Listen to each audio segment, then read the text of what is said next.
Morning guys. Gusto bang malaman paano natin ma-check o ma-discover na ang account natin sa page or profile ay may violation sa ads?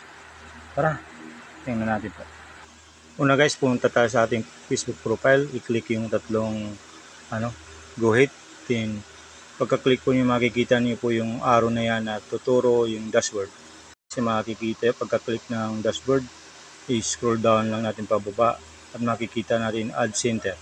Click po natin yan. Guys, makikita niyo yung arrow naman. After maklik natin Ad Center, makikita na dyan yung mga ads. Kung nag-fill up ba tayo ng monthly na babayaran or yung nagra-run yung ads at may violation po tayo. Kaya guys, kung nagustuhan po natin ang ating paliwanag about dun sa ma-check natin yung violation natin sa ads o may na-fill up po tayo, huwag po magatubili. I-click po yung share para maraming makalam or like kung nagustuhan po ang video. See you more in my next video.